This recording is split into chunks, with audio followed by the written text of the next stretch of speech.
Welcome to this training session from the Centre for the History of People, Place and Community at the Institute of Historical Research in the University of London. My name is Dr. Adam Chapman, and I am a lecturer in medieval history as part of the centre, but also pertinently to this session, the general editor of the Victoria County History Project, which has been going for these last 125 years. And thank you for joining us today. As I've noted, we'll be recording this session, so please only ask a question on camera if you're happy to include in the recording. You can use the chat otherwise. Please note that if you're not happy with your picture turning up in the recording, you can turn your cameras off. You're all muted when you come in, so please ensure you don't inadvertently unmute yourself. The Centre for the History of People, Place and Community fosters engaged, innovative research into placed histories across all regions and periods, from the hamlet to the urban and the parish to the metropolis, with an emphasis on the localised and micro-historical and site-specific. We're home to projects including the Victoria County History of England and the digital crowdsourced mapping project Layers of London. And we work with others to develop imaginative new approaches to making history and to identify opportunities for history to make a difference in the real world today. So this afternoon's training session, we are very pleased to introduce two of my colleagues from the Victoria County History Project, Dr. Simon Draper, who works for the VCH in Oxfordshire and with Gloucestershire, and my colleague and fellow general editor with a particular focus on architectural history, Dr. Ruth Slatter. So there will be an opportunity for questions after each presentation. So please, you can either use the raise hand function or you can use the meeting chat. Without further ado, I'm going to introduce you to our first speaker, Dr. Simon Draper, who, as I said, works for the Victoria County History in Oxfordshire and in Gloucestershire. A couple of words about the VCH before we start, which is one of those odd 19th century ideas that is still not dead. We began 125 years ago with the aim of writing a history of every place defined by the parish in England, and it's always had an architectural element to its work. Primarily historically, in the early days, looking at manor houses and parish churches, but now more broadly, looking at all forms of vernacular building, public building, and the development of settlement as demonstrated by its buildings, which is the reason we're doing this today, partly for our own VCH colleagues, but also because we are well aware there's a wider interest in this topic. So, without further ado, Simon, would you mind sharing your presentation?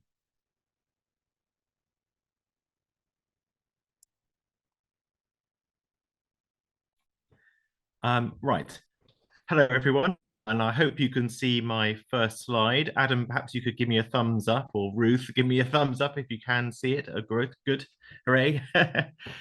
So yes, as Adam said, I work for the VCH in Oxfordshire as assistant editor, but also in Gloucestershire. I've just taken over as county editor from John Chandler, who some of you might know of or heard of before. So my brief in the sort of 50 minutes or so that I've got before the break is to cover buildings up until 1660. So Anglo-Saxon and medieval buildings, particularly churches, and then we'll look at medieval manor houses, and then also medieval peasant housing as well. And we'll finish up with a little case study of a Jacobean country house, the one you can see there on the right-hand side of the screen, Chastleton House in Oxfordshire, a parish that I've recently just written up for the VCH in Oxfordshire. Yes, right.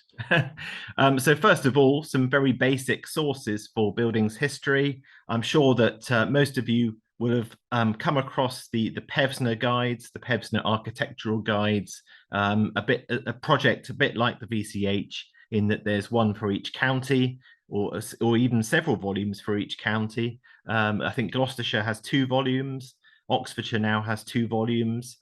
They've been redone, the Oxfordshire ones, very recently. The second one only came out the end of last year.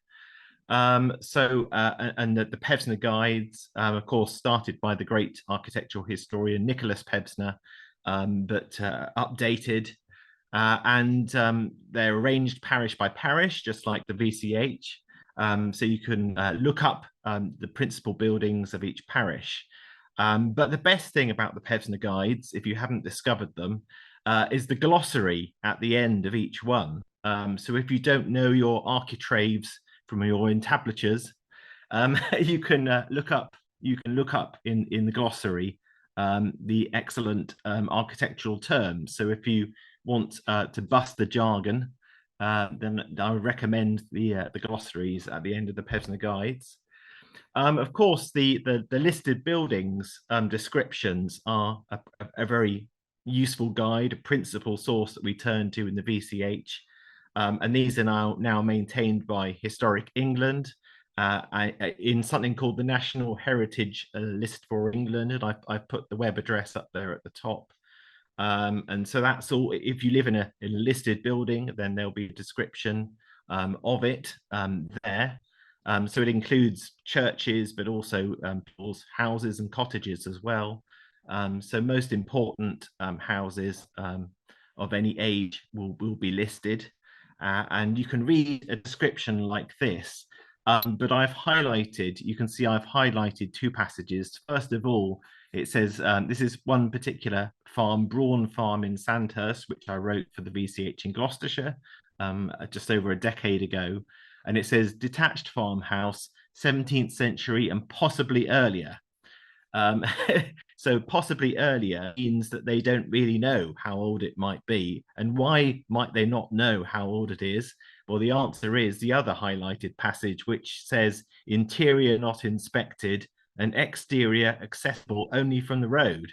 So in other words, the listing inspectors literally just stood outside it on the street, looking at the outside of it and wrote about it from what they could see. They couldn't get access. And they couldn't go inside. And of course, many buildings might look Georgian or Victorian on the outside, but actually they might be hiding medieval timbers inside. And sure enough, on further analysis, this house, Brawn Farm in Sandhurst, did actually hide a medieval timber-framed house within it. So it's certainly much older than the 17th century date suggested here. And in fact, only 4 days ago, I was talking with a former Historic England inspector of buildings who was absolutely horrified that we in the VCH might trust what they wrote about the buildings. And in fact, he said that everything they wrote, we should take with a pinch of salt, because they were just writing about the buildings to get them protected. Not as sort of actual histories of those buildings themselves, reliable histories. The whole means, the reason for producing these listings is to get them statutory protection. So he was urging us to be cautious about what we read in the listed buildings description. And so anyone interpreting listed buildings descriptions should do the same.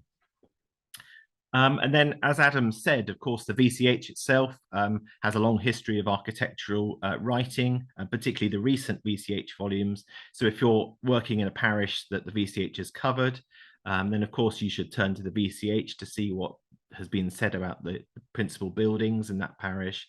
And then also, if you live in a county that has an active local buildings recording group, then I'd urge you to seek them out. So Oxfordshire, for example, has the excellent Oxfordshire Buildings Record run by David Clark and others. There's also the Gloucestershire Buildings Recording Group as well. And some of them are running dendrochronology projects, looking at dating timber-framed houses by tree ring dating. So there's lots of projects being done by local buildings groups. So I would urge you to seek them out as well. Another thing I'd urge you to seek out is photographs and illustrations of a building that you're particularly interested in, because you might seek out the deeds or the documents, and you might look at the building itself, but also there's a wealth of illustrations you can turn to.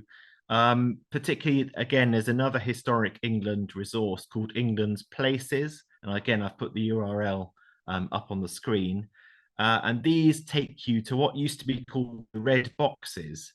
because there are physically a whole set of red boxes for each parish in England containing photographs or illustrations of buildings in those parishes. And you used to have to go to the National Monuments Record in Swindon to actually go and look at the red boxes themselves. But in the last decade, they've all been digitized. So you don't actually have to go to Swindon at all now. You could just go online and again, you type in the name of the parish that you're interested in, and it says that there are sort of 47 cards in one box for your particular parish. So this is Chadlington in Oxfordshire that I'm working on at the moment.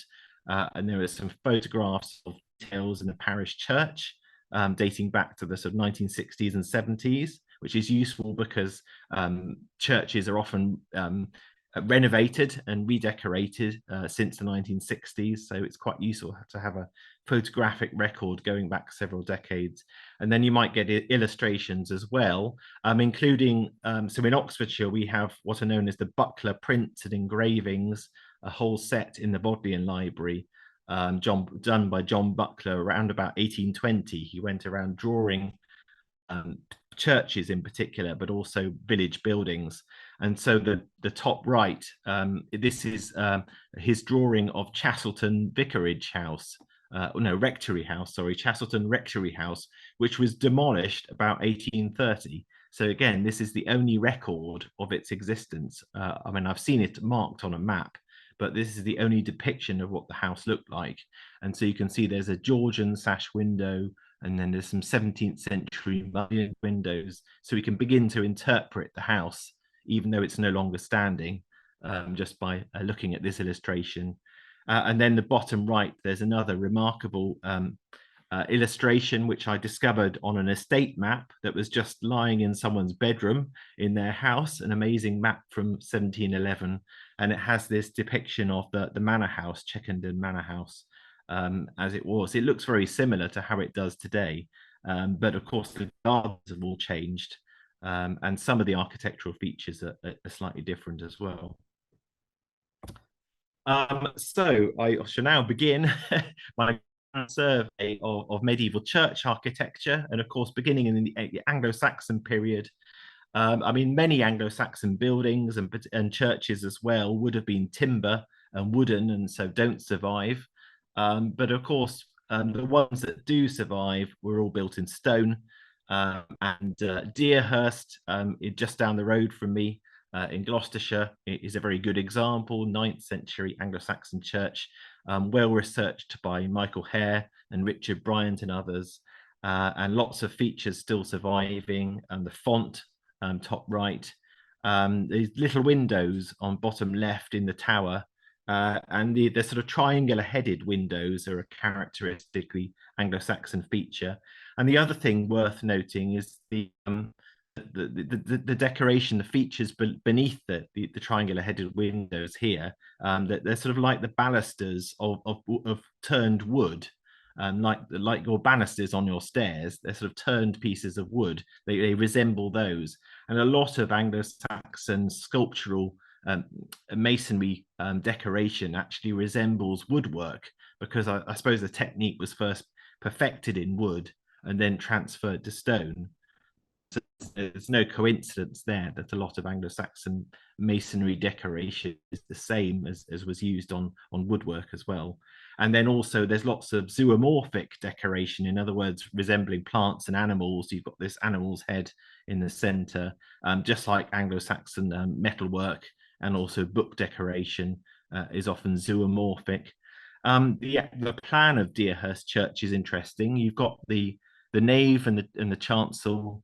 The key features of any church, medieval church. I'll talk about those in a minute.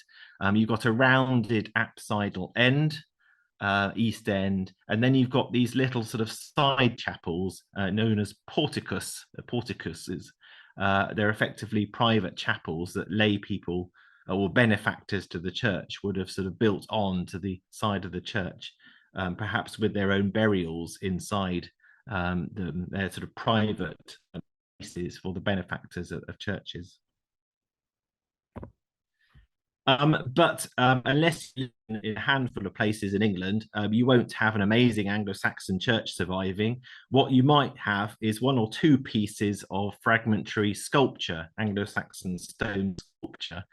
So very often, no trace of an Anglo-Saxon church has survived, but you might get an Anglo-Saxon cross shaft, such as this one from Newent in Gloucestershire, 9th century cross shaft that's just kept inside the door.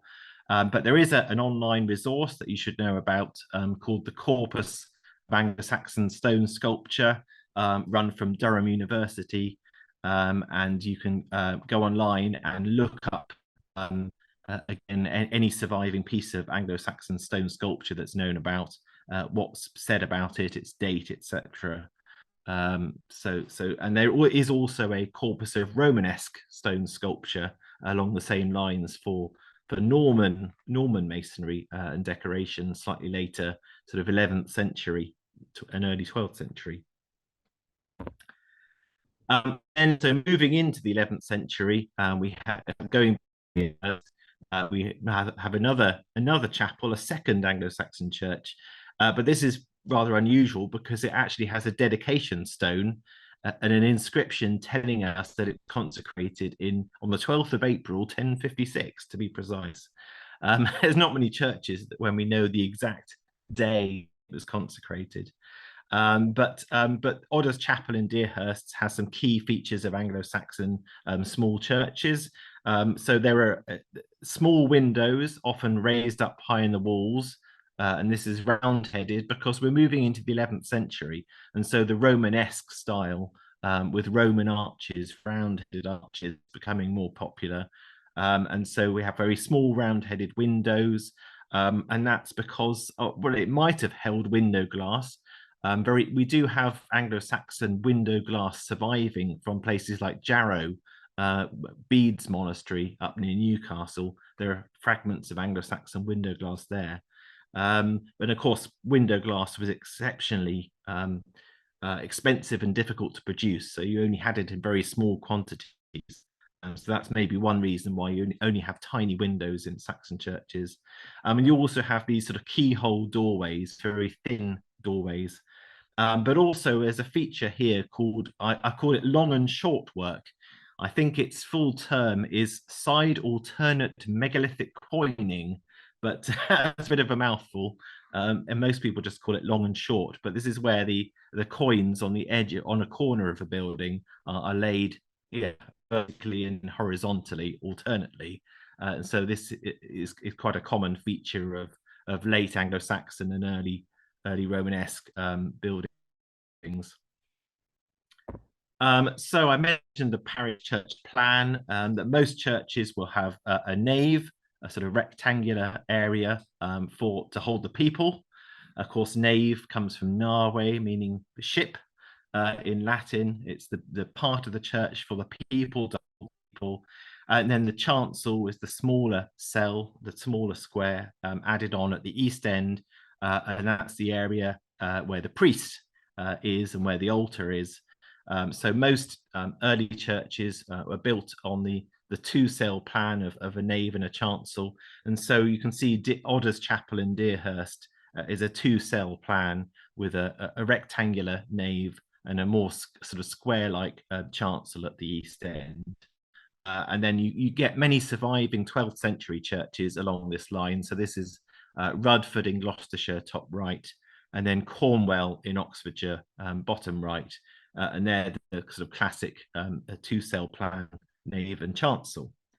But then the parish developed significantly through the Middle Ages. So one development that might happen is you might get a west tower built on the west end of the church, a bell tower. But sometimes you might get the tower instead in the middle of the church. So bottom right here is Bishop's Cleeve, where I live in Gloucestershire, and that's what's known as a cruciform church because its plan is cross-shaped. You see, you have the tower in the middle at the centre of the cross. You have the nave and the chancel going one way, and then the transepts, the north and south transepts, to form the arms of a cross. Where you have a cruciform church, and that's usually a mark of its slightly higher status. So it might have been a mother church of a larger parish. Bishop's Cleeve was indeed a mother church. It had lots of chapelries. And so, the cruciform churches tend to be more important in status. But usually you will have a west tower, as in Writtle here. I think that's in Essex. I think I should be corrected if I'm wrong. Another thing that might happen is that the nave might not become big enough to hold all the congregation, particularly as the population was expanding in the 12th and 13th centuries before the Black Death. So you might get people literally pushing out the walls of the nave, and you might build an aisle, a north aisle and then a south aisle, and create a colonnade with arches and columns through the nave. And then also you might build porches, north and south porches. You very often get a south porch, more often than the north porch surviving. And then alongside the chancel, people very often build chapels. They might be private chapels and chantry chapels where you endow a chantry priest to sing masses for your soul, if you're particularly rich and wealthy. Or they could be guild chapels for a guild of merchants in town, for example. So chapels are often built alongside the chancel at the east end of the church. And then a very quick survey of different styles of architecture. I mentioned the introduction of Romanesque in the 11th century, and then Romanesque sort of evolves into what we might call Norman architecture. Very often you get the round-headed arches in doors and windows, and in chancel arches as well. They're all round-headed in the Norman period. Very often you get doorways, Norman doorways, south or north doorways are very common Norman features to survive in a parish church.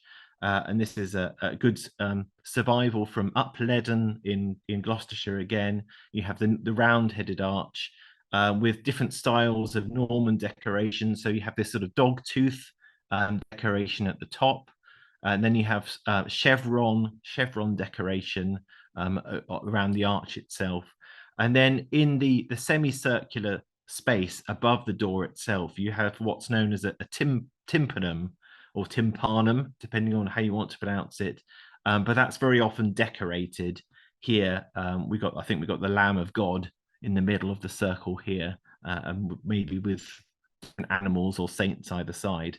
Very often you get a decorated tympanum above the door itself. You might also get blind arcading. So this bottom left is a feature from Durham Cathedral. And so you either get intersecting arches or separate arches along a wall. It's sort of giving the appearance of a colonnade, but just actually against a wall. So they're not actually arches themselves, but they look like a colonnade of arches. And then in Durham Cathedral, I studied at Durham, so I have a soft spot for Durham, as you can imagine. So you have very good chevron decoration on the columns. You can see all the Norman arches here, and high vaults in Durham. But yeah, I mean, Durham is the epitome, the high point of Norman architecture, I suppose, in English cathedrals. Then into the 12th century, you get the transitional style of architecture, sort of between the Romanesque and then the Gothic. The idea of pointed arches instead of round-headed arches. You have the introduction of the Gothic pointed arch, and that's known as the early English style in the 12th century. So the bottom left here, I think this is Shipton under Wychwood Church in Oxfordshire that I worked on. And again, you can see it's transitional because it sort of looks like a bit like the Norman doorway that we've just had in the previous slide. And you've got sort of Norman style of decoration around it. But you've got a pointed arch rather than a round-headed arch here. Also, you get pointed windows as well, and these are known as lancet windows, and they can either occur singly or grouped. So you get groups of three, often three lancet windows together, or sometimes even five lancets together, to make groups of lancets. And this is a yes, a Gothic chancel arch as well. But the chancel arch goes from the nave into the chancel, and that archway is often highly decorated. And then you get styles of decoration. This is called stiff decoration because it looks like stiff leaves, I suppose. They look like leaves. But this type of decoration of a column capital is particularly early English. And then this bottom right is also Shipton under Wychwood, and you get spires. Spires begin to be put on the West Towers. And the 12th and the 13th centuries are when a lot of West Towers are being built, and some of them gain spires. And this is a brooch spire because it's octagonal sided spire on a square base. And then these sort of gabled windows in the spire are known as lucarnes, but you don't need to worry about that because you can just look it up in the Pevsner glossary that I mentioned earlier. It has all of these terms in it. And then the decorated style comes along in the 14th century, and the geometric designs of window tracery. The tracery is the name for the stonework within a window like this. The ornate stonework is called tracery, and the tracery becomes ever more complex and decorative, either based on geometrical shapes. So you get what are known as quatrefoils or cinquefoils or trefoils. So trefoil means 3 leaves. Quatrefoils are 4 leaves like this, and then a cinquefoil here has five leaves to it, a sort of 5-petaled flower, I suppose. And then you get what's known as reticulated tracery, because it looks like a net. The Latin word for a net is retus. So reticulated basically means looking like a fisherman's net. So you can see here, it looks a bit like the holes in a fishing net. So that's why it's known as reticulated tracery. And then you get ball flower decoration as well. So that the sort of stiff leaves develop into ball flowers in the 14th century. And then you get also the introduction of this funny shaped style of arch called an ogee or ogee. I say ogee. Other people might say ogee. I don't know. But that's the name of this this style of archway. It's called an ogee.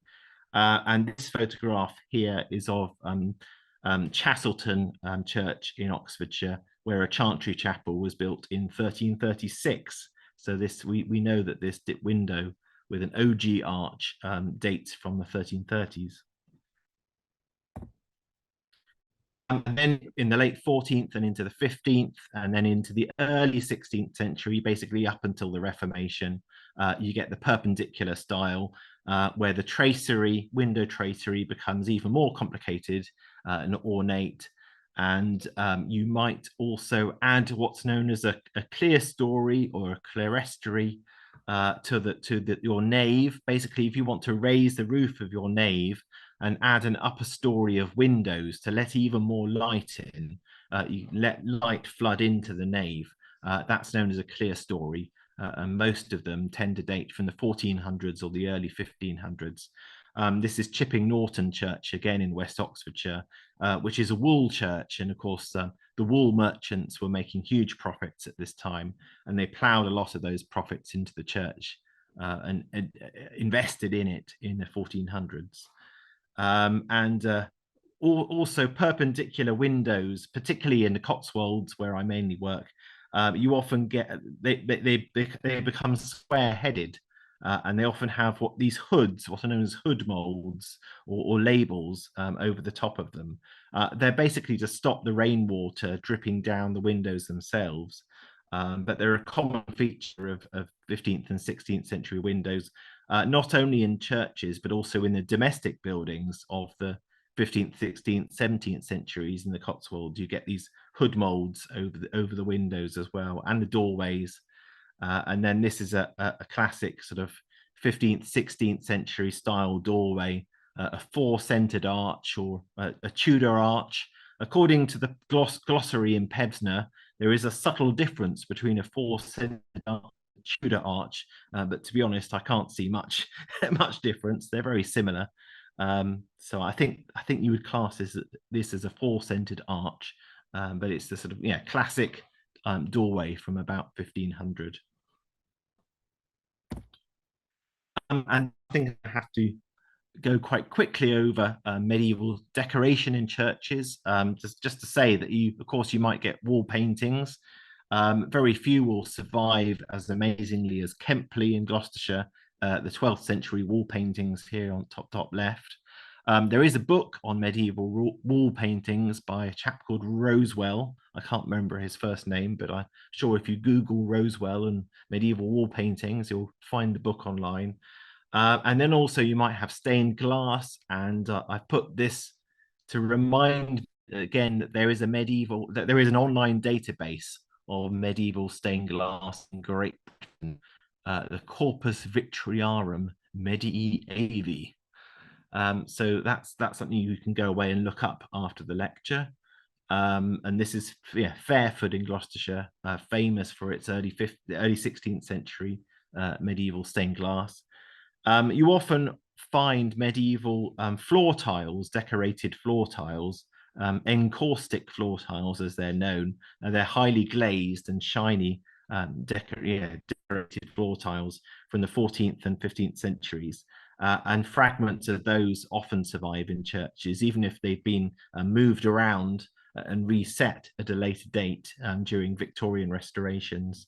And then, of course, you might get some medieval carving, woodwork surviving.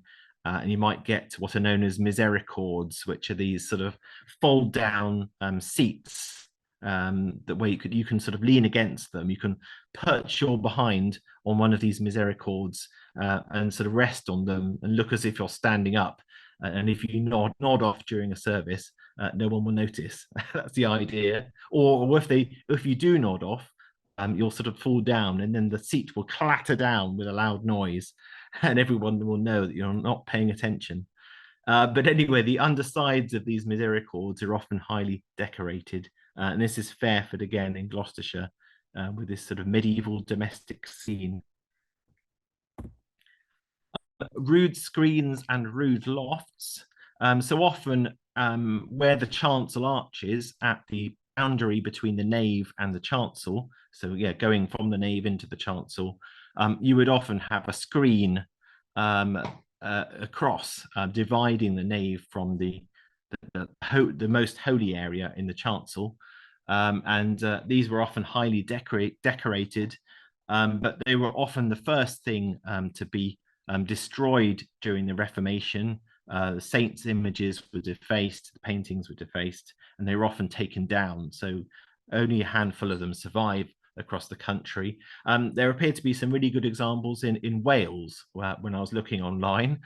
So Llan Anno, 15th century, amazing example surviving here of a rood loft with lots of saints on it. The best place to go and see one is St Fagan's Museum, just outside Cardiff, where there's the reconstructed St Tylo's Church, where there's a reconstruction of a medieval rood screen and loft. And here you have the image of Christ crucified, then St John the Apostle and the Virgin Mary either side. So those are the figures you would have had above the rood screen. And then people can actually climb up onto the rood loft by going up a rood stairway. So you had a little spiral staircase taking you up onto the top of the screen, onto the loft. And there might have been a loft where singers would have sung up there, or the priest might have gone up to read a special reading. And sometimes they even put clothes around the statues of Mary and John and Christ. But yes, Chastleton, top right here, as I say, you get nothing surviving in most churches, but you've got this strange hole in the wall here in Chastleton, which it must be where the rood screen was in the Middle Ages. And so this is either something to do with a rood stairway, or it's probably where a support went in to hold the weight of the rood loft. But the rood loft has long gone, and you've just got this strange hole in the wall left as a sign that there was once one there. Some pulpits, of course, this is a range of dates. Top left is Norman. You've got the blind arcading that I talked about as a Norman decoration. That's here on a font. And then you've got a 12th century lead font here, working up through the 14th, 15th century, and then finishing at Shipton under Wychwood in Oxfordshire, where you've got a perpendicular font, which actually has the badge of the Earls of Warwick, the bear in the ragged staff, the badge of the Earls of Warwick, leaving you in no doubt who is actually stumped up money to pay for this font.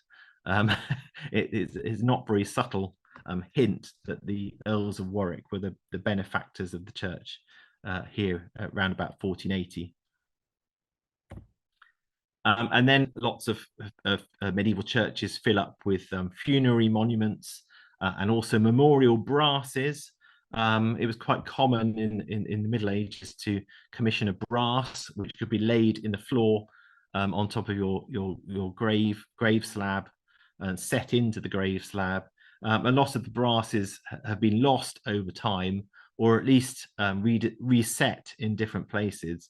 And so these brasses here come from Chipping Norton Church and depict some of the medieval wool merchants.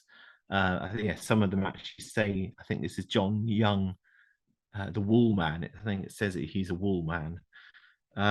There is Stevenson's list of monumental brasses in the British Isles. There is a handy book you can turn to, which lists most of these medieval brasses that survive. And very quickly, other fixtures and fittings. Yes, Aumbry is basically a cupboard for keeping the communion cup and the host, the bread. The sedilia, basically the seats in the chancel for the priest and the subdeacon. So they're the three different seats for the three different classes of clergy. You might get a mass dial on the outside of a church telling you, like a sundial, basically, telling you what time it is and whether it's time for mass. A piscina, bottom left, is you would find next to an altar at the east end of a chapel or the east end of the chancel for washing out the communion chalice, and it has a little drain in it. It's like a sink, and the idea is that the water used to wash it out drains into consecrated ground down into effectively into the churchyard outside.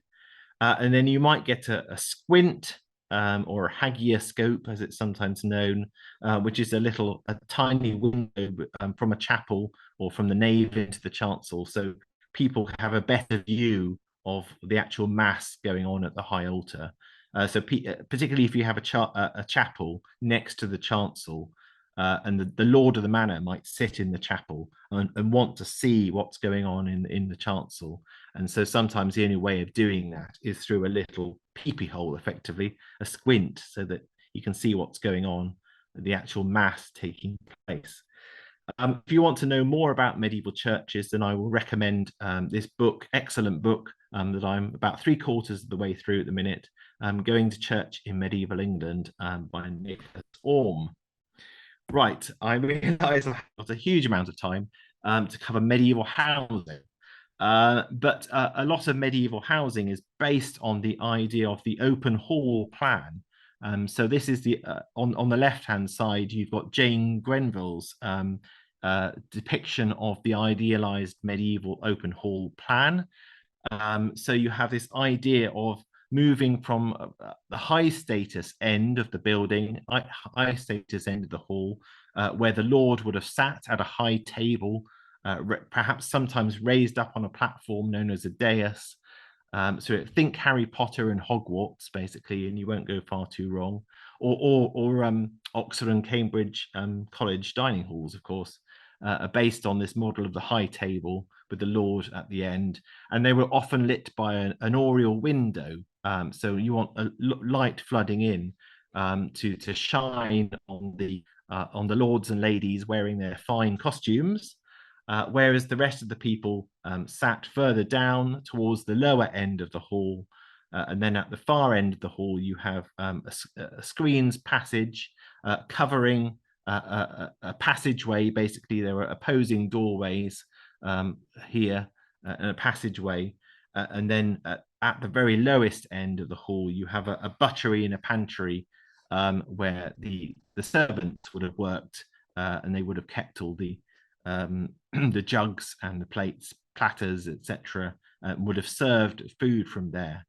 But the important thing is that to begin with, the kitchens weren't there because medieval kitchens had a nasty habit of catching fire and burning down. So you don't want your medieval kitchen attached to your hall, really, because you don't want the fire spreading.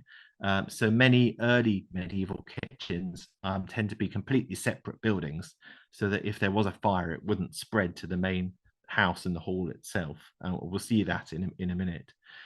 This picture is the Barley Hall in York, which is an excellent museum you can go and visit. As a reconstruction of a medieval merchant's house, and with the open hall plan, as you see. This is Prestbury Manor House. Again, this is only about 2 miles away from me as I speak here in Gloucester. It's now almost covered by Cheltenham Racecourse.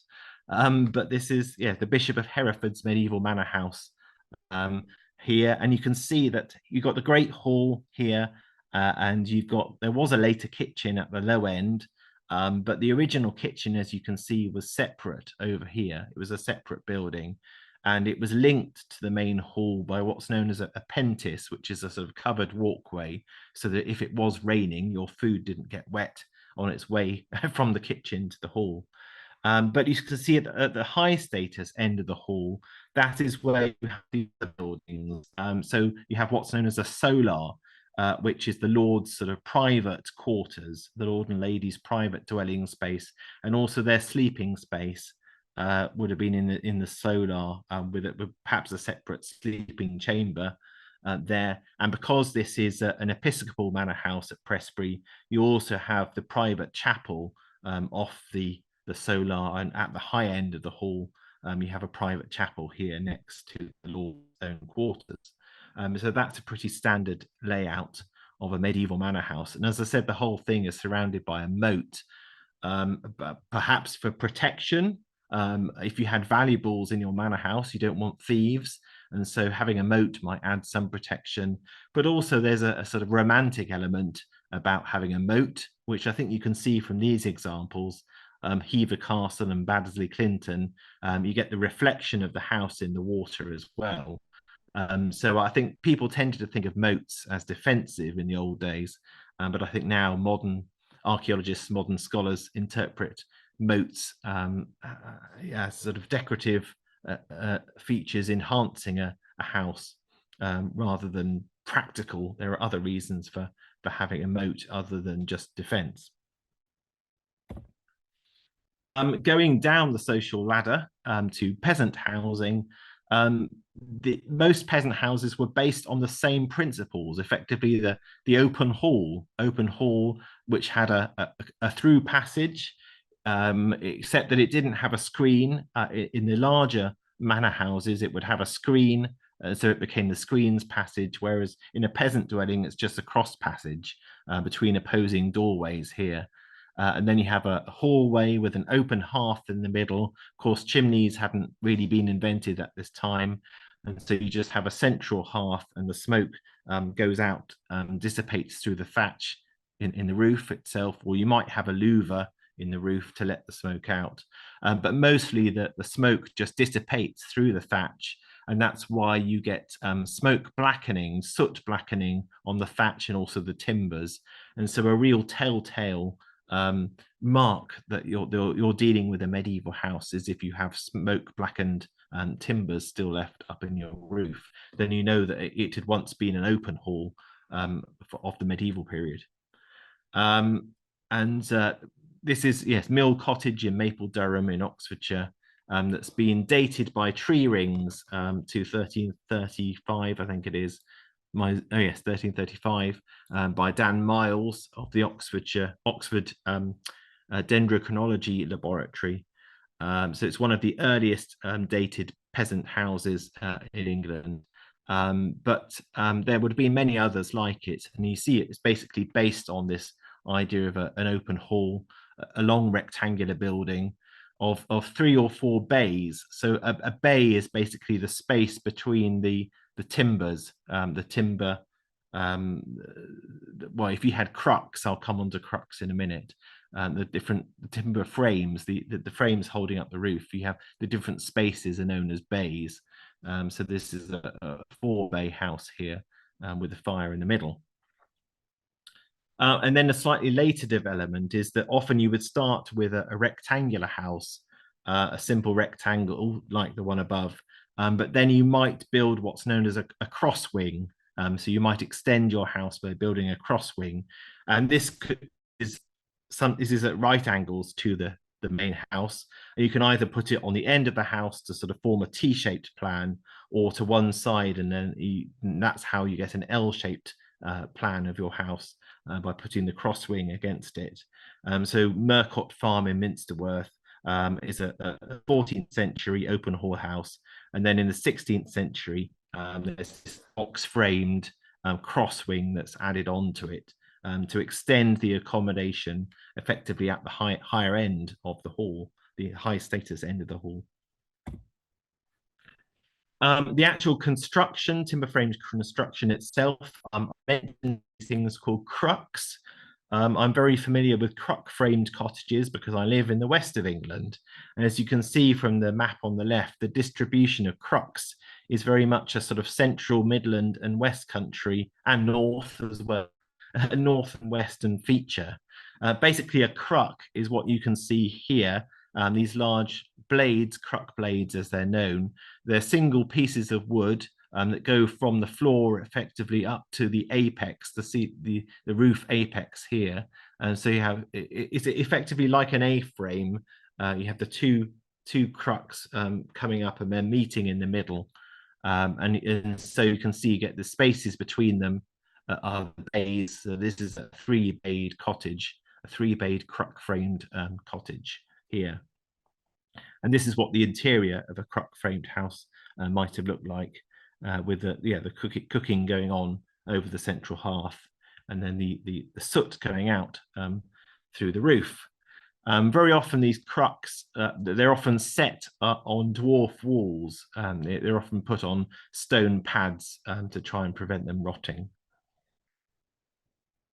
But the other type of construction is known as box frame, and that is more a feature of the South and East Anglia, Southeast England.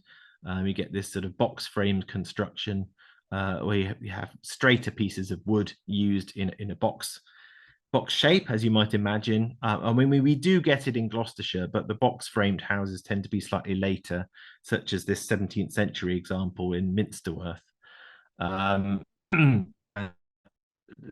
The box frames might be what's known as arch braced. So to give extra strength to the box frame constructions, you might have these curving pieces of wood added in the right angles. They're effectively braces to hold the box frame construction together to sort of make it extra sturdy. So there's the arch braces there. And also, if you're short of space, particularly in a medieval town, you might have what's known as a jetty, where the first floor sticks out slightly further over the street. And then if you have another floor above that, that would also stick out a bit more into the street. If you've ever been to the Shambles in York, you would have seen these jettied buildings sort of towering above you. So this is a crux framed house, again in Gloucestershire. So here are the crux blades going from the ground up to the apex in the roof. We've got the 2 paired crux blades there. So originally it would have been a single rectangle with an open hall. This is a three-bayed house, and there was a cross passage with the opposing doorways. But then in the 16th century, they came and built a cross wing to extend the house, and they effectively blocked up one of the doors of the cross passage.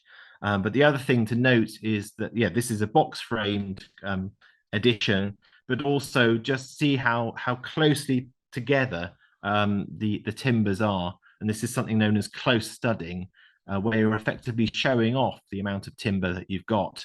You didn't have to use this amount of timber to make it structurally sturdy or structurally sound. This is basically showing off that they could get hold of timber in quantity. And in the 16th century, we have the introduction of, we have survival of probate inventories with people's wills. So when somebody dies, some people will go around your house from room to room, basically making a list of your possessions in each room. And so we have these remarkable documents surviving that list the furniture and the possessions in each room of people's houses. And where those houses survive, you can actually tally the list with the surviving architecture. So this is an example from Alcock and Miles's study in Warwickshire, where you've got the inventory here, and then we can basically reconstruct every single room of the house. And in the 16th century, this is interesting because they're beginning to introduce ceilings. They're beginning to create a second floor. So up until this date, all houses had just been one story. Peasant houses had all been one story, but at this date, they're basically introducing ceilings and trying to create upper chambers, sleeping chambers raised up. But of course, you can't seal over the hallway. Wherever you have the fire, you've still got an open fire with a smoke going up through the roof. And so you have to leave a full height hall in the middle, whereas either side of the hall, you can put in ceilings to create extra rooms in your house. And this process happened through the 16th and 17th centuries. And so one way that you might do it is you might create a smoke bay, where effectively you basically create a ceiling across the whole house, apart from directly over the fire itself, where you just leave a narrow bay, a narrow gap for the smoke to go up, right up from the floor to the ceiling, effectively sort of creating a chimney, but not built out of stone or brick. And actually, a lot of these smoke bays were just sort of wattle and daub and plaster, and they actually caught fire. And they didn't really understand about building such things from non-combustible materials to begin with, and so a lot of smoke bays did catch fire and burn down, so they don't often survive. More common was what's known as a lobby entry house, where you put a stone or a brick chimney stack right in the middle, basically over where the open hearth would have been in the middle, and you create a central chimney stack. And usually that's blocking what used to be the cross passage. So if you can imagine the medieval plan, you have the two opposing doorways, but now you've got the chimney stack right in the middle of that, so that when you go in through the front door, you either have to turn left or right to go around the chimney stack. So that's known as a lobby entry house. And that was particularly common around about 1600. And there's a very good example in the Weald and Downham Museum in Sussex that you can go and visit.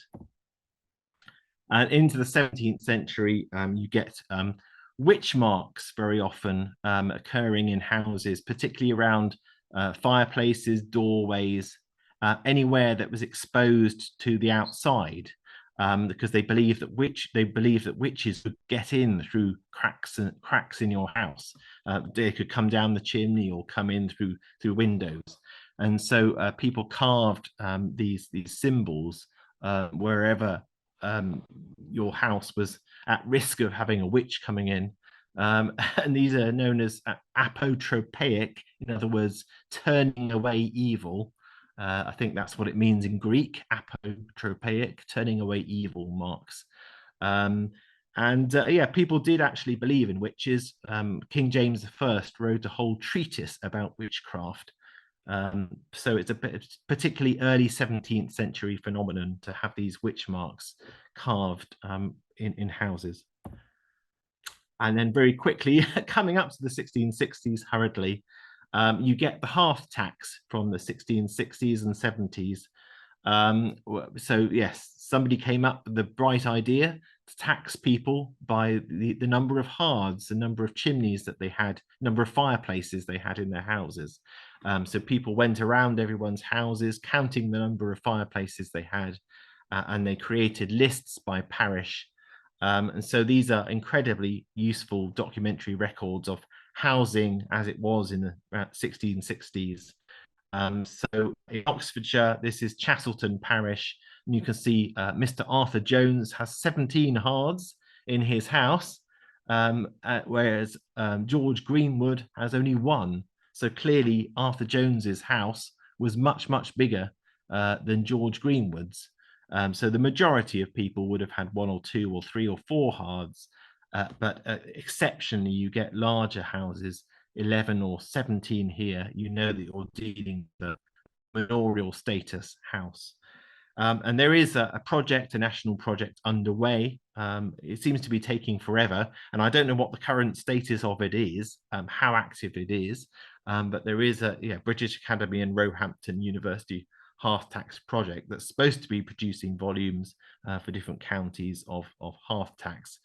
But some counties have had their half taxes published already, so it's worth seeking out books if they have been published. But finally, in about 1 minute or 2 minutes, I want to end with my study of Chastleton House. So we've just seen the half tax record from 1662 for Chastleton Parish, where Mr. Arthur Jones has 17 hearths in his house. Well, that was this house. We can actually be fairly sure that all the 17 hearths were in the manor house of Chastleton House, which was built by his ancestor Walter Jones, a wealthy lawyer and former MP for Worcester. But I've called it a small prodigy house, but I mean a prodigy house is the term given to places like Hardwick Hall in Derbyshire is one of the most famous prodigy houses. These are the houses built by Elizabethan people who were on the make in Elizabethan England, and they built these sort of neoclassical houses, and often designed by architects, the first sort of named architects, people like Robert Smithson, who were the architects involved and designed these houses. So they often sort of neoclassical in outward design. You've got symmetry featuring. So yeah, note the symmetrical front here of Chastleton House. If you folded it in half, it's completely symmetrical from one side to the other. But actually, there's still traditional elements. The gables, the Jacobean gables, are still quite traditional feature. Also, there's large expanses of window glass because, I mean, glass was still quite rare and expensive. So the more glass you had, you can show off better. And so by having lots of windows, I mean, you're showing off your wealth. And so these are mullioned and transomed windows. The mullions are the vertical bits, the vertical stonework, and then the transoms are the horizontal stones here carrying it within the windows. So it's sort of the architect design houses or copies of architect design houses. They're neoclassical, but they're still elements of the medieval and the traditional, and that's very clear from inside, because although it's sort of neoclassical and forward-looking outside, inside you still have the Great Hall, the medieval Great Hall features, and you still have a screen's passage with two doorways that would have gone to the medieval buttery and the pantry that we saw earlier, except they don't lead to a buttery and pantry here, but you still have the two doorways in the screen's passage. Oh, and by the way, this screen's passage has witch marks carved into it. So they were obviously worried here in the early 17th century about witches getting in through their screen's passage. Also, you have still a medieval oriel window, so you still have a window lighting up the high status end of the hall. Yeah, so that's another medieval feature. Also, it's still built around a courtyard.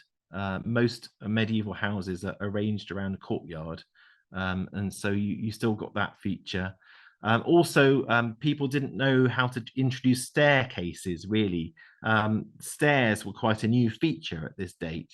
So people hadn't got the idea of how to incorporate a staircase into the existing building itself. So they often built staircases in separate self-contained towers butted onto the edge of a building. So you've got these east and west staircase towers to carry the two staircases. Yeah. But another innovation of the late 16th and early 17th century is the Great Chamber. The idea that there would be an upstairs sleeping chamber, but also entertaining chamber. So the Lord and Lady would have slept in here, but also entertained and received visitors. So it has the most ornate fireplace, the most ornate plaster ceiling, and the most ornate paneling in the whole house is in this expensive great chamber. But also on the top story, the third story, there's another innovation, which is the long gallery, which is a space for sort of recreation, particularly in wet weather. You can walk up and down, and again, you can entertain visitors in this incredibly long gallery with this impressive barrel-vaulted ceiling.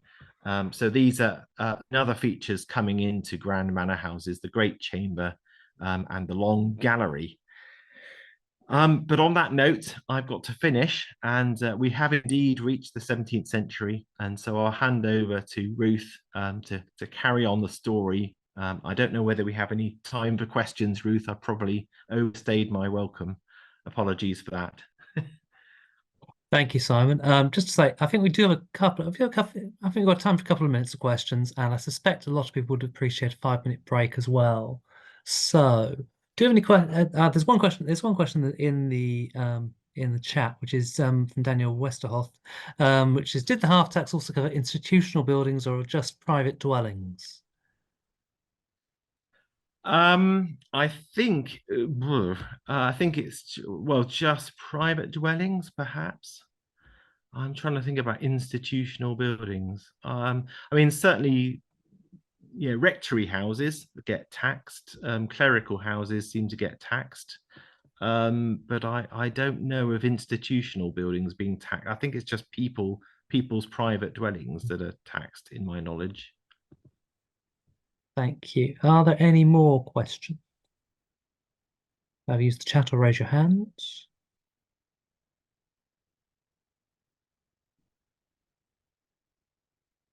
No? Okay, I mean, if there are any questions that occur to you afterwards, we can always ask them at the end. So what I suggest we do is we reconvene just after 10 past. If that's okay, just to give everyone a chance of a personal needs break or whatever. Okay, so we'll be back with you shortly. Okay, and I think we're ready to reconvene. I can see there's one additional question in the chat while people are gathering themselves, which is about a question about deeds and when did houses start to have them and where might they be, or substitute or ancillary information. Slightly more complicated question than you might think, because deeds tend to be attached to land transactions as much as they do to houses, and the house might come with the land or vice versa. So Simon, I mean, we're not talking quite sort of pre-conquest charters here, but it could be very early indeed, or it could be very, very late. In my experience, it's quite common to have deeds surviving from the 17th century onwards. There are many houses that have 17th and 18th century and later deeds, but I think it's much rarer before that. I mean, you might get some 16th century ones if we're lucky, and there might be some medieval charters, as you say, medieval documents. But I think if you're talking about your average house, I think sort of 17th century onwards is not too uncommon. Yeah. Okay, so if any other questions occur to you, please raise them at the end and we'll do our best to squeeze them in. Or failing that, we can address them by email afterwards. But now it's my very great pleasure to hand over to my colleague Ruth Slatter, who is the General Editor for Architecture and the Victoria County History Central Office team. It's a rather grand way of saying two of us that share an office, really, but that is the reflection of reality. So Ruth will be picking up the story where Simon left off from about 1600. Over to you, Ruth. Thank you, Adam, and thank you to Alan, I believe it is, who has already emailed me a question, and I will respond to that in due course, Alan. So yes, I'm going to be picking up the story post 1660, and hopefully you will see some of those themes and those features that Simon has already sort of introduced us to reoccurring during the rest of the session today. So just very briefly, the second half of this session is really aimed at beginning to help you to read Britain's post-1660 built environment, by which I mean, if you're out on the street and you're looking at these things, you'll be able to kind of begin to understand when they were built, why they were built, what they were built for, all of these sorts of questions. To give you some of that basic language to describe Britain's post-1660 built environment, as Simon has said, some of this language is very, very specialised, and I don't have many of these words just on the top of my head. I will go and I will look at the personal glossary, I will Google things, but there is an extent to which having a little bit of an understanding of some of this language can help you to find the more specific word that you might be looking for. Also thinking about how we associate features of the built environment with architectural styles. This is something that we often notice when working with our VCH contributors, that people are really good at describing what they see, saying what they see, which is definitely the first step in kind of writing about a building, but then can sometimes feel a little more nervous about associating those features with a stylistic label. So hopefully you'll feel a bit more comfortable doing that after today. And also I'm going to end, so we're going to kind of bookend. Simon started with some kind of suggestions of where you might look for some information about the built environment. And then I'm going to finish by kind of pointing you in the direction of some other sources, specifically with this kind of post-1660 focus in mind. So understanding Britain's post-1660 environment kind of requires consideration of architectural features, so the components that are made up of a building, how those components then relate to kind of architectural styles, which are often then related to kind of shape, size, proportions, which components are brought together.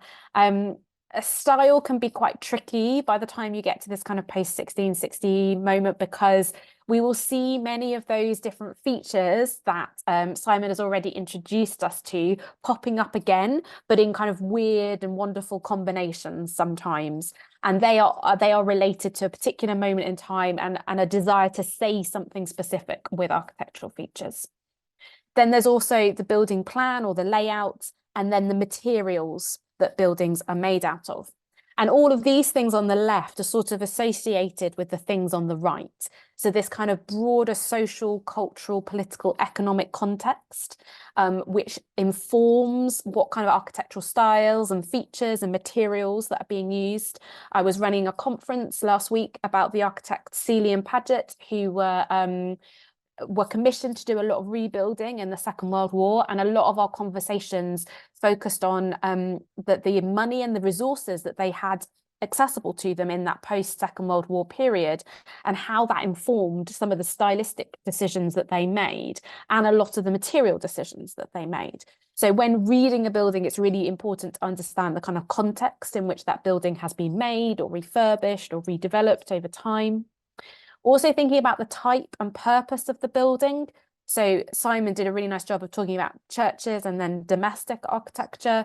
I'm going to focus more on a kind of time by time, style by style kind of discussion, but I will try and highlight a few different types of buildings. But often there can be an association between the type of building and the architectural style chosen, because it feels more appropriate or felt more appropriate at a particular moment of time. Again, this issue of time and how styles move in and out of fashion over time, but how place can kind of can affect that. So while something might be stylistic in London or fashionable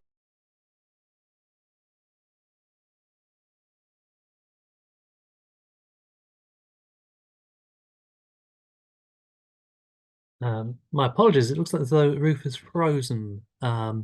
Hopefully her connection will pick up shortly and we'll be able to reconvene. But I suspect this is a function of the university's Wi-Fi networks playing up. So everyone would like to take a moment or hopefully get Ruth back shortly.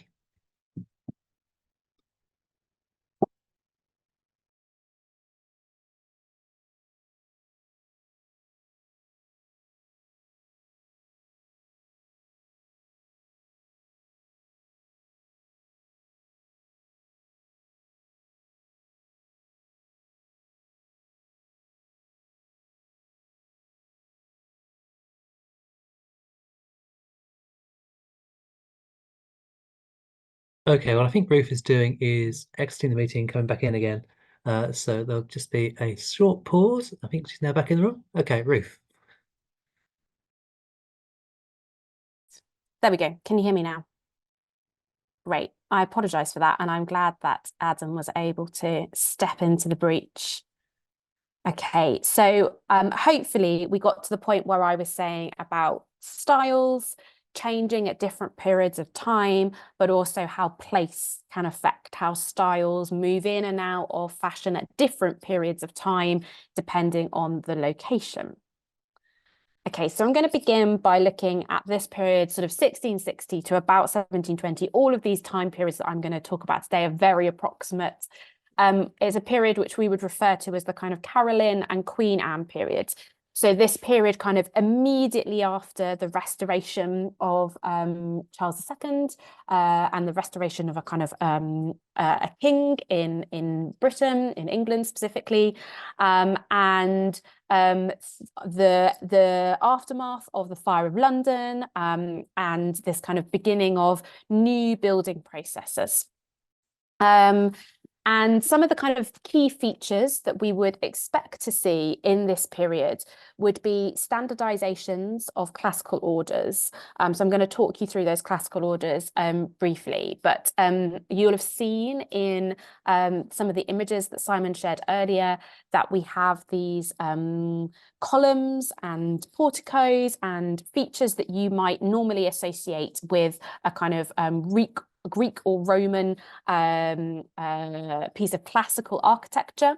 But during this period in Britain specifically, the classical features that had begun to be rediscovered in Europe through the Renaissance were brought over to the UK and began to be used in a more kind of standardized form, more closely following the ways in which they had been used in classical architecture. This is linked to this influence of the European Baroque, which was fashionable, particularly in Italy during this period. The use of domes, which was about kind of engineering, architectural engineering, and being able to build domes. And then enfilades, which I will explain shortly. And we've just got two examples here, which we'll come back to again, which are particularly notable from the period, so St Paul's Cathedral and Blenheim Palace. So these are the classical orders, which you are probably very familiar with. You probably see them quite a lot, but you may not be aware that there are lots of different variations and that there are some kind of specific instructions for what these different classical orders should look like. These kind of technical senses of the different components of classical orders are based on pieces of information that we have from writing that was left to us in the classical period. So people like Vitruvius. So we've got kind of two here, we've got Greek orders and then Roman orders. And you can see that there are different proportions of columns, different tops to columns, and different components in the bit above the column. Now, from my perspective, the easiest way to identify the difference between these orders is to look at the tops of the columns. So you can see on the left over here, we've got this very plain Doric column, which just has the abacus and the echinus above the fluted column. Then we have the Ionic column, which has what we refer to as a volute, so these scrolls that sit on the top of the column. Then there is the Corinthian column, which has the leaves and these tiny scrolls at the top of it. And then we move over to these other variations. So you've got the Etruscan column, which is very, very plain. And then you've got the composite order here, which has got the combination of the leaves and the volutes on the top of it. Now, sometimes these different orders you will see in some buildings, you'll start with the very simple Doric at the bottom, and it will move up to the Ionic, and it will move up to the Corinthian, and then it will move up to the composite at the top. But there's often a kind of a mixture and a play of these different orders within different buildings. But it is worth having a sense of what you're looking at and what different column or different order you're looking at. So this is an example, St Severance Walbrook, which is one of the Wren churches rebuilt after the Fire of London. And here you can see the beginning of a kind of a more structured use of the Corinthian order. It's not an exact replica of all the different components that you can see there on the right, but you have this sense of the Corinthian top to the column, and then these different parts of the bit that sort of sits on top of the column. And this is just an example here, these kind of, you can see the little circles with the teeth in between, or sort of eggs and darts as they're referred to, but they're called eggs and darts, eggs and tongues, eggs and anchors by different people. So as well as looking at a glossary, like Simon suggested, I'd also recommend being consistent, choosing one way of describing something that might be described in multiple different ways, but just using choosing which way you're going to describe that feature and consistently applying that throughout what you're writing. So while those kind of classical orders are being brought over to Britain, that have been rediscovered during the Renaissance period in Europe and being brought over into Britain as people began to do the grand tour in this period, another thing that began to be brought over to Britain into architectural features was the enfilade, which is a way of thinking about the layout of the building. And this is Blenheim Palace in Oxfordshire, which is a Vanbrugh building. And an enfilade is effectively a sequence of rooms that run from one to another to another to another. And the door is positioned at the same location throughout each of the rooms. So you end up with this view, like you can see in the image on the right, where you can see straight down the rooms and you can see the length of the building. So this kind of feature was very prominent in buildings in Italy well before this, but really gets adopted in this late 17th, early 18th century period.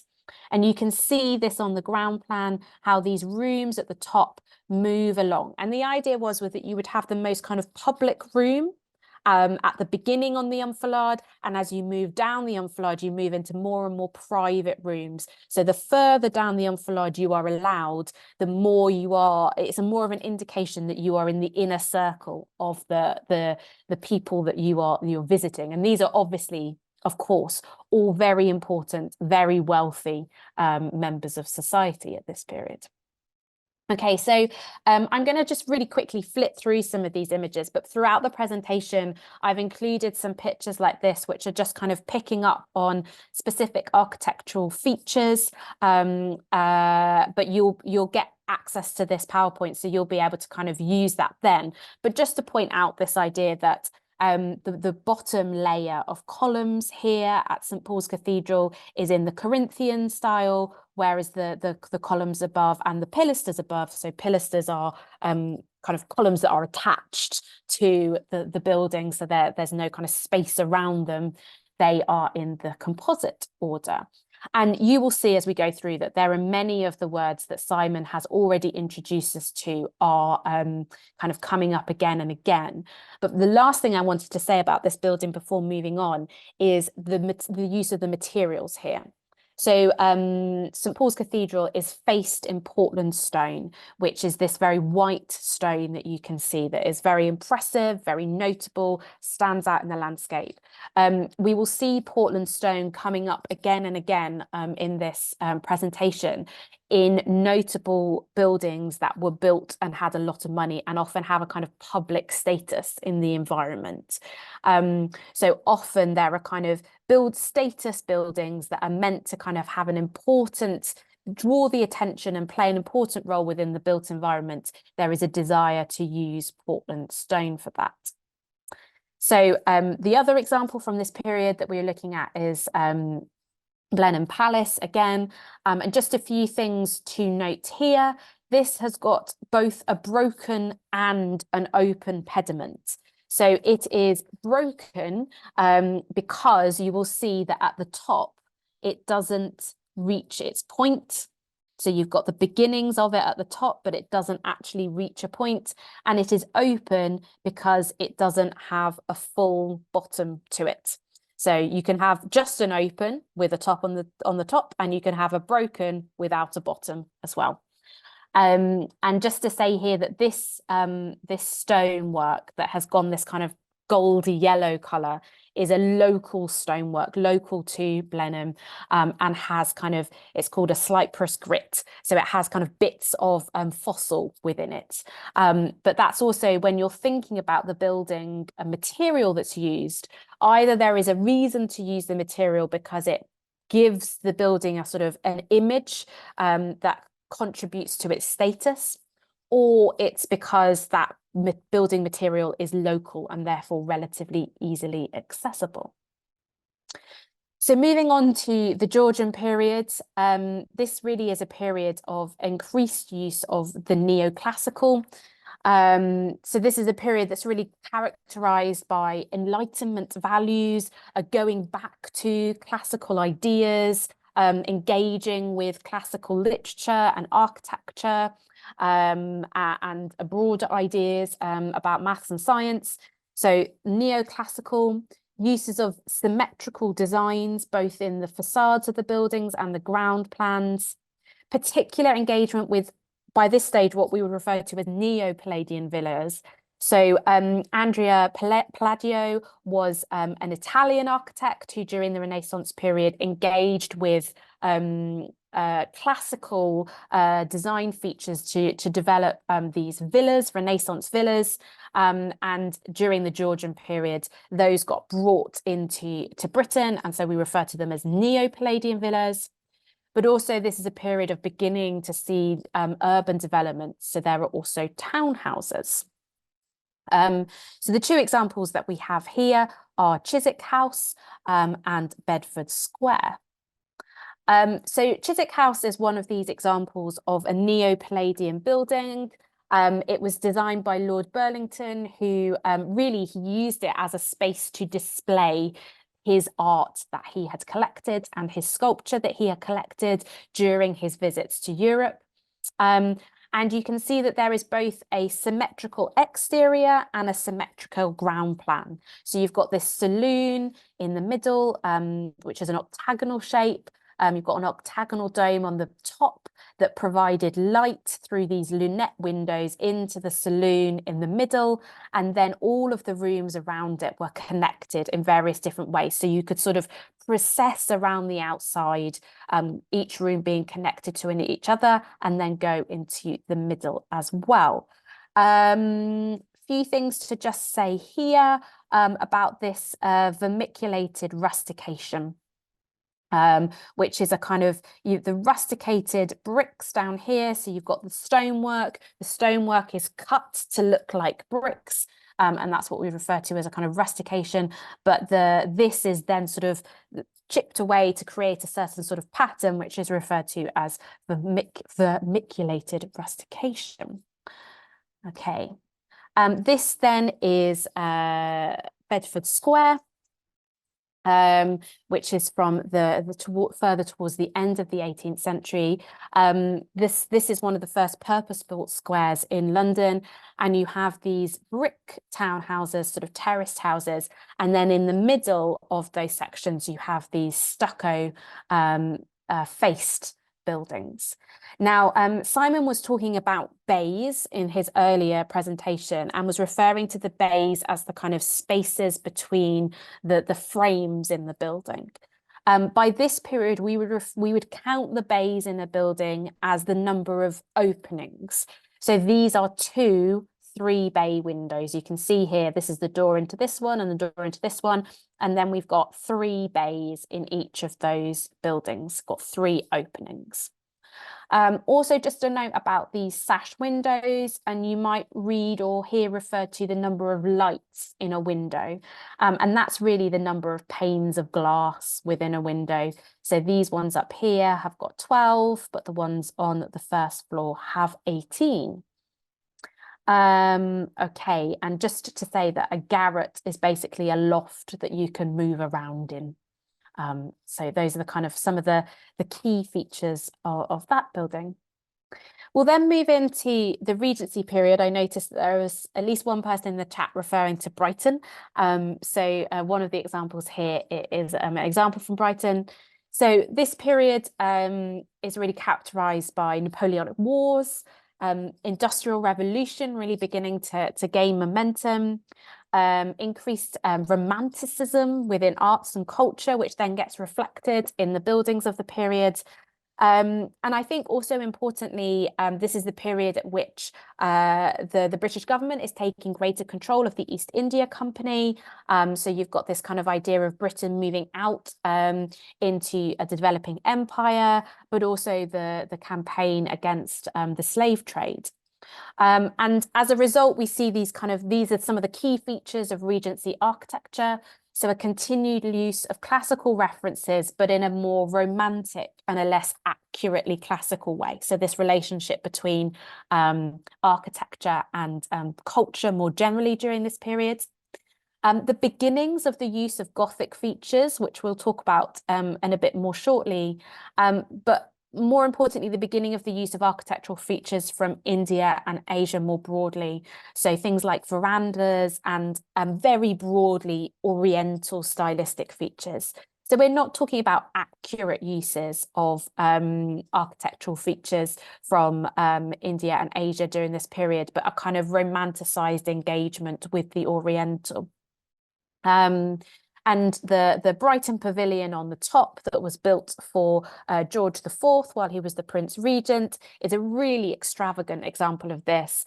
But the same architect, John Nash, was also responsible for many of the buildings around the outside of Regent's Park in London, and Sussex Place just being one of them. You can see a more kind of muted version with these kind of octagonal domes. So just a few kind of pointers on a close-up of Brighton Pavilion. So you can see these kind of onion dome shapes, which kind of remind me of Aladdin from the Disney Aladdin version. We've got tent roofs. Earlier, Simon was talking about different window shapes, and you can see here these trilobed French doors. So this idea of these 3 tops to the French door windows, but also we have kind of features like minarets and diamond crenellations, which again are drawing on that kind of Oriental style features from the time. And again, it's just worth pointing out the use of Portland stone as a dressing on this building to make it stand out in the built environment, and really as an indication of a status building. Then moving into the early Victorian period, so the 1830s to the 1850s, this is really the period of the kind of Gothic revival. So we've got a kind of a period that is more broadly characterized by the Oxford movement and a return to Catholic Christian practices, and this was therefore reflected in the style of the architecture, particularly the religious and church architecture of the period. but also as cities begin to grow, as industrialization increases, the need to build new churches in new places in response to demographic shift and the movement of people. So people were moving out of the villages, and there was a need for church buildings in urban centres, providing this impetus to construct these Gothic revival buildings. But it is important to say that there was also a continuation of classical architecture during this period. So there is a lot of Gothic revival architecture, but that is by no means not the only style of the time. So many of the words on this diagram hopefully should look kind of familiar to you already. These are some of the things that Simon was talking to us about with these kind of with medieval church features. Particularly, he was talking about the brooch spire and buttresses and features like that. But just a few new things here. So we talk about a string course. So that's a band that sits around the middle of a building. And also note here that this is built of red Hollington sandstone. Again, that is local to, this is St Giles Cheadle in Staffordshire. Quickly inside, this is a very extravagant building. This is a Pugin building. Pugin, known for being like the real epitome of Gothic revival during this period. But just to kind of point out some of these things that we've seen before. So we've got these kind of chevron patterns, these pointed molded arches, various features that were that have been repeated from the Gothic architecture. We can see the ornate tracery in the windows as well. And just moving my... Yes, so just to kind of point out here, we might talk about bays in this instance being the number of arches within the nave. So you'd refer to a 5-bay nave is the number of arches down there. Okay, so then we move on to the High Victorian period from 1850 to 1900. And this is a more eclectic period. We see lots of different architectural features and lots of kind of revivals of different architectural features during this period. More generally, this is a period that is kind of characterized by educational reform, a desire to see greater rights and respond to the needs of the working classes. And so the two case studies that I've really chosen here are a response to that. So the first of which is an example of a board school from London. So there's the Educational Reform Act in the 1870s, which begins to provide provision of education for the working classes. So rather than largely religious organisations providing education in terms of very basic reading and math skills, during this period we begin to see the state through these boards and boards of people who gather together to run these schools, and we get what is referred to as board schools. And these are very kind of distinctive parts of the environment. London's board schools, designed by E.R. Robson, have this kind of particular Queen Anne revival style to them, but there are board schools across the country. I've done some work on board schools in Birmingham, which often use similar stylistic features and a combination of that and kind of Gothic revival features as well. And what's particularly often noticeable about them is that they're built on multiple stories. So in order to provide enough space for all of this education, but within a kind of squashed urban environment, they're on multiple stories. And then here in the bottom right, this is an example of a model town, effectively, in Saltaire, which is just outside of Bradford, a town built by Titus Salt, who was an industrialist at the time, moved his factory outside of Bradford and built a town for his workers to live in, where they could be surrounded by countryside. So again, lots of these kind of words hopefully now are beginning to reappear and look familiar to you. But just to notice that this board school is built of brick, of various different kinds of bricks of different colours. So brick is used in a kind of decorative way here. And I suppose the most notable thing here is this kind of Dutch gable, so a kind of fancy gable with different patterns to it, and the window here extends up into the gable at the end of the roof line. And then if we look at this one particular street from Saltaire, this is built from local sandstone brick. It's a much more kind of modest building than many of the buildings that we've been looking at so far, but it still has some of these kind of classical features in it. So these keystones that sit on top of the archway above the doors, these the door lights, which were features that we saw, but a much more muted version of the features that we saw in Bedford Square, and these sash windows as well. So then moving forward into the kind of Edwardian period, which here is, we've kind of given it quite a short date period, but we're thinking about an extension of the arts and crafts movement that had really begun earlier at the end of the 19th century. A kind of luxurious engagement with various revival styles. So again, a continuation of that late 19th century set of practices, but also the beginning of Art Nouveau and Japanese kind of inspired styles. So free-flowing lines, rounded arches and windows, and use of coloured windows and tiles.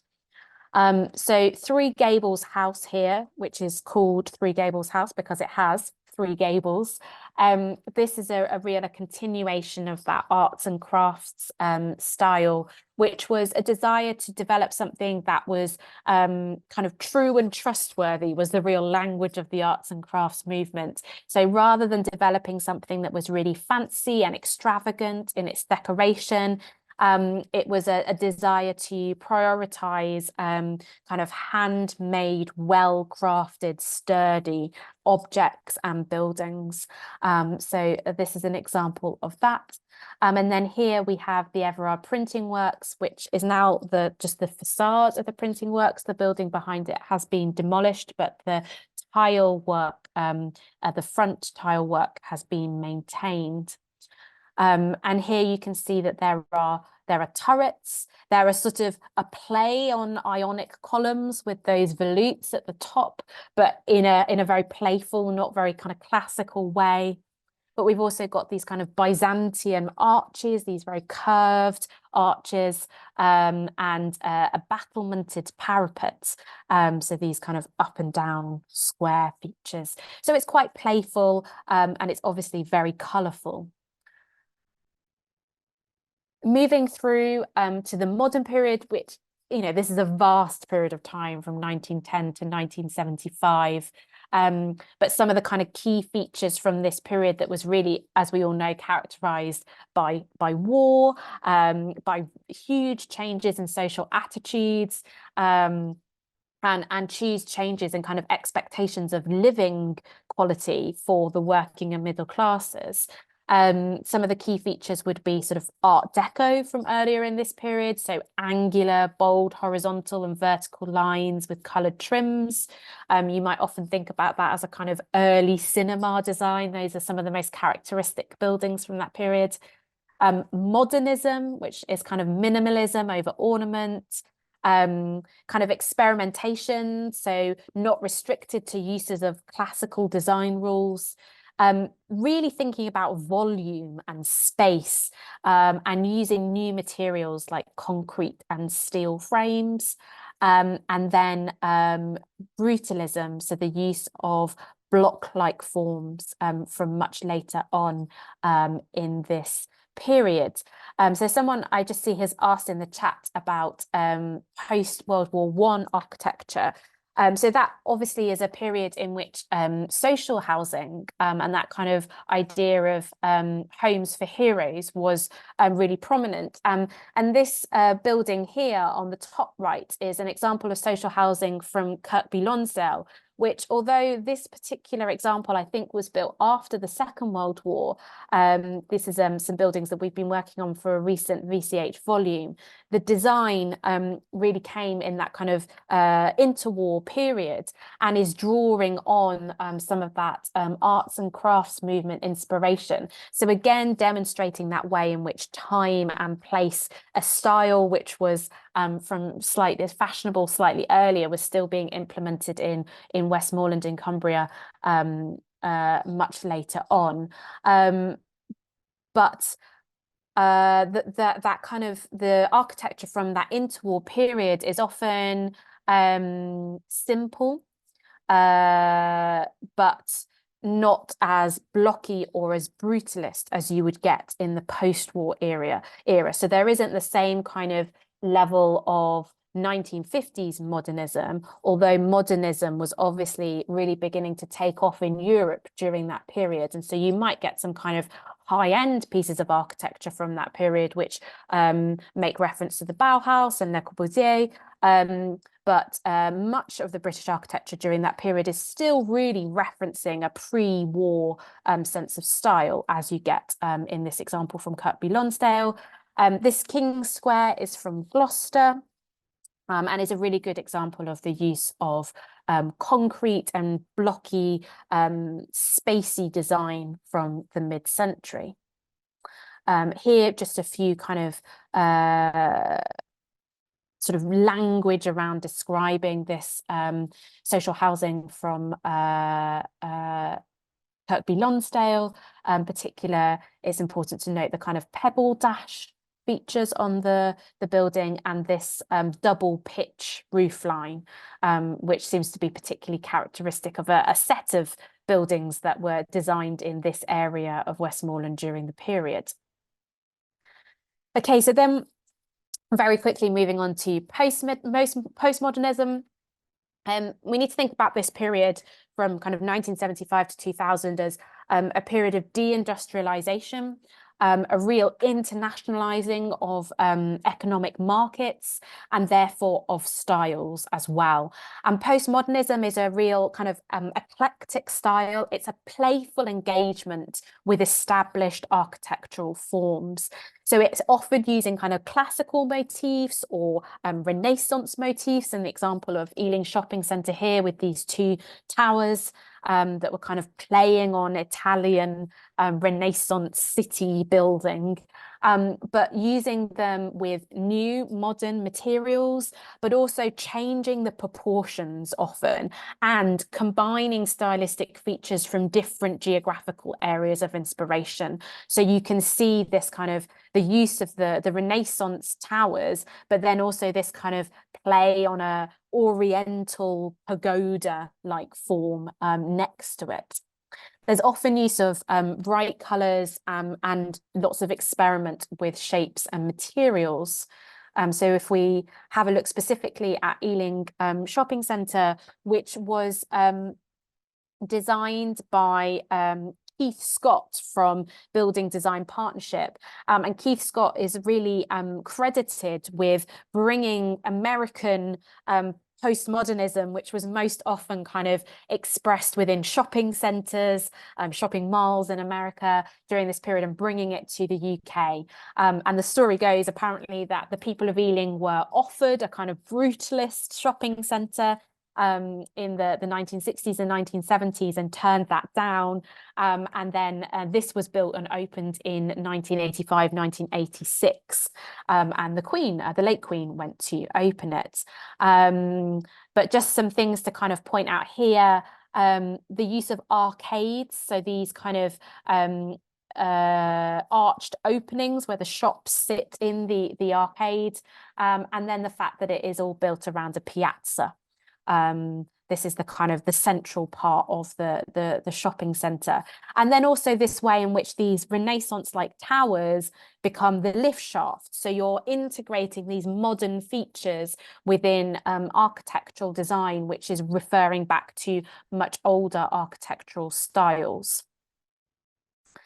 Okay, and then finally, just bringing it right up to today, 2000 to contemporary, we might refer to as a kind of an international style.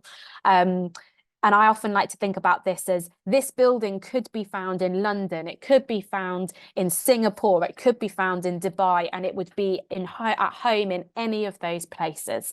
But that often means, particularly, in more established cities, like in London, you get these very interesting kind of architectural disjunct moments, tensions between these new buildings like the Gherkin and then more established buildings from earlier in London's history.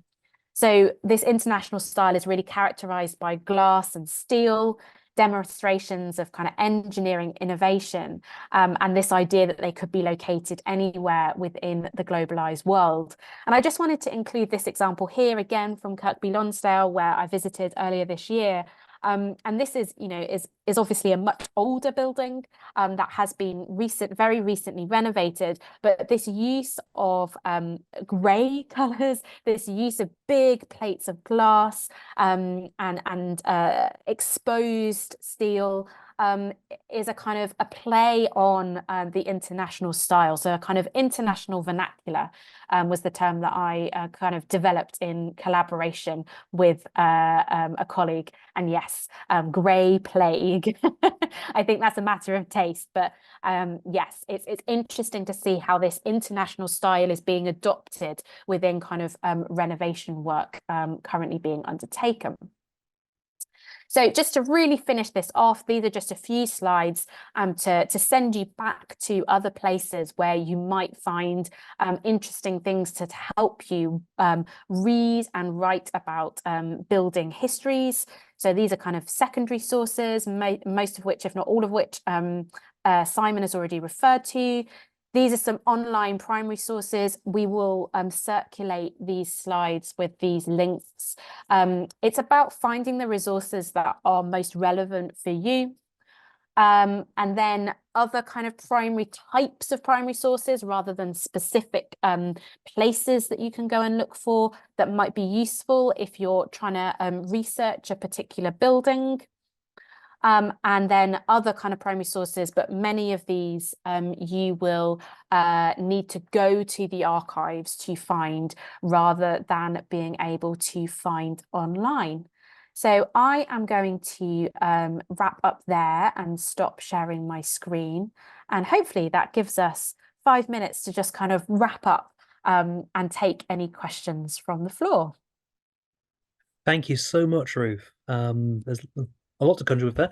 There was a question in the chat from earlier I saw about the question of how culture influences design in how, well, I think particularly in housing, but it's quite a complicated topic. Very complicated topic, and I think it's a two-way thing, isn't it? That there's culture influencing the design of buildings, but the design of buildings is also influencing culture and also practice. Simon was talking about putting in floors and open fireplaces and thinking about social practice within people's houses. And as we think about, changes to domestic technology and access that people have to that has a significant impact on the way that houses are designed through the 20th century and into the 21st century as well. Simon, do you have anything you wanted to add to that in terms of the relationship between culture and architectural design? Nothing springs to mind at the moment. Susan's just put something here about influence of eco-concern more recently, which I think that's really important, Susan, in terms of materials, but also things that are kind of, we think about heating systems, again, like moving from the fire through to thinking about heat pumps and space for heat pumps, or whether you add solar panels to the tops of buildings or not. I was having a conversation with somebody about solar panels that are now designed to look like slates on a roof, and whether, you know, within places that are in conservation areas, does that provide opportunities to heat houses in different ways. So yeah, I think that's a really important aspect to the ways in which design practices are changing.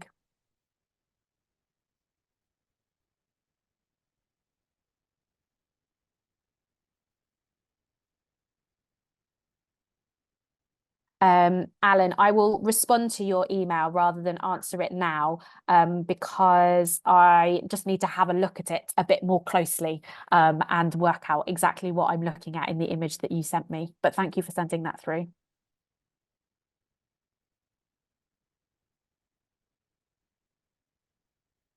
And can I just thank people for their chat as well, which I didn't read during my lecture, I'm afraid, but I've just been sort of going back through the chat, and there were some really good comments in there, and people posting links to all the things that I mentioned, the Corpus Victoriarum, and also a Welsh stained glass website, which I didn't know about. So thank you very much. And also Roger Rosewell's book. I couldn't remember his Christian name. So thank you for that. Diana's just asked about sources on connections between ideology and architecture. Oh gosh, I don't even know where to start with that, to be honest. I mean, it's well worth looking at kind of some of the things that were published. You know, if I'm going back to the start of my presentation, there was so much published in the kind of 17th century and the early 18th century about classicism and why you would choose classicism as your architectural style. My real kind of area of expertise is around nonconformity and nonconformist architectural design in the 19th and the earlier 20th century. And there was so much written there about whether nonconformists should use Gothic architecture or not, because Gothic architecture had this relationship with kind of Popish Catholic practices. But in the end, they decided that people expected Gothic architecture from a church building, and therefore they would use Gothic architecture in a church building. Although by the early 20th century, they also felt like using kind of cinema style Art Deco design might be more appropriate, because that would bring the masses into their buildings. So really, it depends on the kind of building that you're thinking about and the sorts of ideologies, if that's kind of to do with religion, or whether that's got a kind of broader idea about education, social housing, all of those kinds of things.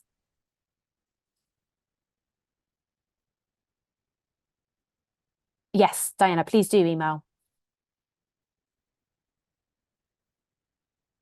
Great, Adam, shall we Yes. wrap Okay, up? I think at that point we'll just close questions. If there's anything that occurs to you, after, I'm sure that both Simon and Ruth will be more than happy to take your emails at a later date, as would I. Anyway, thank you all so much for giving it time this afternoon, and particularly to Ruth and to Simon